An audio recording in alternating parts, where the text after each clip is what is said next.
Quando o pico mais alto do mundo encontra o erro humano, mesmo o menor erro pode se tornar uma sentença de morte. Marty Oey e o arnês que não estava preso. Era 15 de maio de 1982. Uma equipe de escaladores americanos subia lentamente pelas encostas geladas do Monte Everest. Entre eles estava Marty Oey, uma das montanhistas mais experientes e respeitadas do grupo. Marty não era novata em escaladas de alto risco. Ela havia conquistado o cume do Monte Rainier mais de 100 vezes. Era cuidadosa, forte e completamente confiável para seus companheiros de equipe. Esta escalada poderia tê-la tornado a primeira mulher americana a alcançar o cume do Everest, e ela estava a apenas dias desse momento histórico. Naquela manhã, ela e seu parceiro Jim Vikiviri se dirigiam ao acampamento 6. A mais de 26 mil pés de altitude, o corpo começa a entrar em colapso, mesmo se alguém permanecer imóvel. É uma zona tão perigosa que é conhecida como a Zona da Morte, e os escaladores devem permanecer presos a uma corda fixa para segurança. Esta corda se conecta a um arnês, e se esse arnês não estiver seguro, não há backup. Enquanto Marty e Jim carregavam equipamento pesado por uma íngreme encosta de 45 graus de rocha solta e neve, Marty se inclinou ligeiramente para trás para deixar Jim passar. Foi um movimento pequeno, mas naquele instante, a fivela de seu arnês se desfez. De repente, ela não estava mais conectada à corda. Um escorregão e foi isso. Ela caiu 6.000 pés, desaparecendo numa fenda lá embaixo. Ninguém pôde impedir. Jim lembrou mais tarde como tudo aconteceu rapidamente. Um momento ela estava lá e no próximo havia desaparecido. Seu corpo nunca foi recuperado. A causa: uma fivela. Uma única peça de equipamento mal presa. Ao nível do mar, talvez não importasse muito. Mas no Everest, é a diferença entre vida e morte. A exaustão nubla o julgamento. O ar é rarefeito. Mesmo os melhores escaladores perdem detalhes. Por isso os escaladores verificam 2 e 3 vezes seu equipamento na zona da morte. A morte de Marty não foi devido à imprudência, mas a um trágico momento de erro humano em um lugar implacável. David Sharp, sozinho e inatingível. Agora, avancemos para 2006. David Sharp, um escalador britânico de 34 anos, estava fazendo sua terceira tentativa de conquistar o Everest. Ele não era inexperiente. Já havia escalado o Cho-Oyu, a 6ª montanha mais alta do mundo. Mas desta vez ele escolheu ir sozinho com suprimentos mínimos, sem guia e sem oxigênio reserva além de 2 pequenas garrafas. Não levava telefone satélite nem mesmo rádio. Também contratou uma empresa de expedições de menor qualidade, o que significava que uma vez que chegasse ao acampamento base avançado, estaria completamente por conta própria. Escalar o Everest com tão pouca margem de erro é como jogar roleta russa em alta altitude, mas David acreditava em fazer do seu jeito. No dia 14 de maio, partiu para o cume de um acampamento alto na crista nordeste. A escalada foi longa e difícil. Ele ainda estava perto do topo no final do dia, muito além do horário seguro de retorno das 14 horas. Isso por si só é considerado um erro grave no Everest. Ao anoitecer, seu oxigênio havia acabado, e ele se abrigou sob uma saliência rochosa conhecida como Caverna das Botas Verdes. O nome não é simbólico. Refere-se ao corpo de outro escalador congelado no local, marcando o ponto. A 28.000 pés, David estava agora congelando, com queimaduras de frio e quase inconsciente. Sentou-se na caverna, braços em volta dos joelhos, incapaz de se mover. E então o impensável. Mais de 40 escaladores passaram por ele. Alguns assumiram que estava morto. Outros perceberam que ainda estava vivo, mas não pensaram que pudesse ser salvo. Um grupo liderado por Mark Inglis, um escalador fazendo história como o primeiro duplo amputado a conquistar o cume do Everest, parou brevemente. Radiaram pedindo conselho e foram orientados a seguir em frente. É arrepiante, mas na zona da morte, parar por muito tempo poderia significar arriscar as vidas de outros. Ainda assim, a parte mais difícil não foi que outros passaram por ele. Foi que David não tinha como pedir ajuda, não tinha oxigênio extra e não tinha parceiro para apoiá-lo. Sua morte se tornou uma das tragédias mais comentadas do Everest, gerando questões que ainda ecoam. Ele poderia ter sido salvo se não tivesse escalado sozinho? Os escaladores deveriam ser obrigados a ajudar qualquer um que encontrassem vivo? No Everest, não há respostas fáceis. Francis Arcentieff, a bela adormecida do Everest. Francis Arcentieff e seu marido Sergei eram montanhistas apaixonados. Em 1998, eles se propuseram alcançar um objetivo audacioso. Francis se tornaria a primeira mulher americana a conquistar o cume do Everest sem oxigênio suplementar. É uma façanha de elite e arriscada. Mas sua decisão de escalar sem sherpas, guias ou equipe de apoio tornou a escalada ainda mais perigosa. Depois de esperar melhores condições climáticas a 8.300 metros, fizeram sua tentativa de cume. Alcançaram o topo tarde no dia 22 de maio. O acampamento base os observou através de telescópios, celebrando seu sucesso. Mas essa vitória rapidamente se transformou em crise. Enquanto desciam, Francis começou a ter dificuldades. O frio extremo e a falta de oxigênio estavam cobrando seu preço. Eventualmente, ela entrou em colapso. Sergei tomou a decisão impossível de deixá-la e subir novamente com oxigênio e remédio. Ele nunca voltou. Um ano depois, seu corpo foi encontrado, sugerindo que morreu tentando salvá-la. Francis foi encontrada na manhã seguinte por uma equipe de escaladores do Uzbequistão. Estava viva, mas mal com queimaduras de frio, fraca e incapaz de se mover.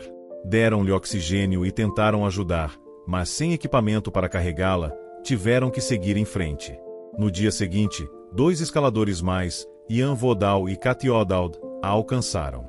Ela mal conseguia falar, mas implorou para não a deixarem.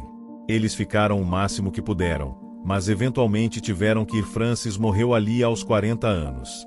Seu corpo permaneceu por quase uma década ao lado da trilha, ganhando o nome de Bela Adormecida. Em 2007, Ian Vodal retornou para mover seu corpo para fora da vista, oferecendo alguma dignidade ao seu local de descanso final. Sua história levanta o tipo de pergunta que nenhum escalador quer enfrentar. O que você faria se seu parceiro estivesse morrendo e você não pudesse carregá-lo? Sua decisão de escalar sem oxigênio ou apoio provou ser fatal, não apenas para ela, mas também para Sergei. O casal havia treinado junto por anos, empurrando seus limites em alguns dos picos mais difíceis do mundo.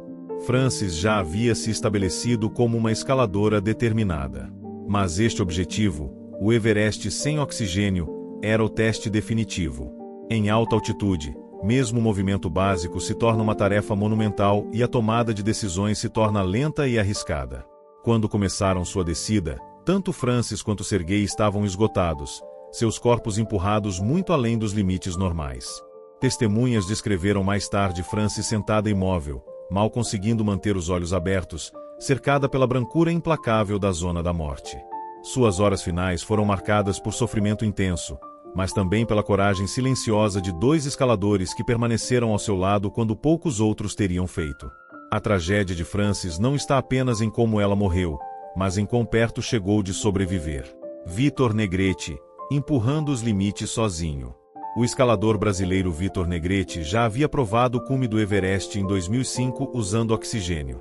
Mas em 2006, retornou com um novo objetivo: conquistar o cume sem oxigênio suplementar. Não apenas isso, mas também escalou sem sherpa, sem telefone satélite e com backup mínimo. Ele alcançou o topo. Foi um momento de orgulho, não apenas para ele, mas para todo o Brasil. Mas como frequentemente é o caso no Everest, chegar ao cume é apenas metade do caminho. Na descida, a condição de Vitor começou a se deteriorar rapidamente. A falta de oxigênio, exaustão e frio cortante foram demais. Seu sherpa, Angdava, havia ficado no acampamento 3. E quando Vitor não retornou no horário, subiu para procurá-lo.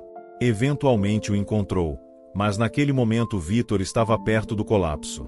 Tentaram descer juntos, mas Vitor morreu pouco antes de alcançar a segurança. Se ele tivesse usado oxigênio, teria tido força para sobreviver? Se tivesse escalado com uma equipe completa, alguém o teria ajudado a descer a tempo? Essas são perguntas assombradas porque sua história não é apenas sobre resistência física. É sobre os limites do isolamento humano em um dos lugares mais duros da Terra. Vitor era conhecido por sua fortaleza mental e resistência incomparável, qualidades que lhe haviam conquistado respeito no mundo do montanhismo. Mas o Everest é uma montanha que não se importa com vitórias passadas. Exige perfeição toda vez. Sem atualizações em tempo real ou capacidade de pedir ajuda, ninguém sabia que estava em perigo até que fosse quase tarde demais. Quando Aang Dava o encontrou, Vitor sofria de mal da montanha severo, mal conseguindo falar ou ficar de pé. Cada passo para baixo se tornou uma luta contra um corpo que estava se desligando. Estavam agonizantemente perto da segurança, apenas algumas centenas de metros do acampamento 3. Mas a montanha o levou mesmo assim. Sua história permanece como um lembrete sóbrio de que no Everest, independência pode ser tanto heroica quanto fatal. Hristo Prodanov, um cume glorioso, uma descida fatal. Em abril de 1984, Hristo Prodanov se propôs a fazer o que nenhum búlgaro havia feito: conquistar o cume do Everest pela difícil crista oeste sem oxigênio suplementar. Era um plano audacioso. Esta rota é uma das mais perigosas da montanha, raramente tentada, especialmente sozinho. Hristo alcançou o cume às 18 horas e 15 minutos, muito mais tarde do que é considerado seguro. A descida na escuridão e temperaturas em queda seria incrivelmente perigosa. Isso por si só era um risco massivo. No dia seguinte, Hristo radiou sua equipe. Havia perdido suas luvas. Um problema devastador nas temperaturas abaixo de zero da zona da morte. Pouco depois, sua voz desapareceu do rádio. Ninguém mais ouviu dele, e seu corpo nunca foi encontrado.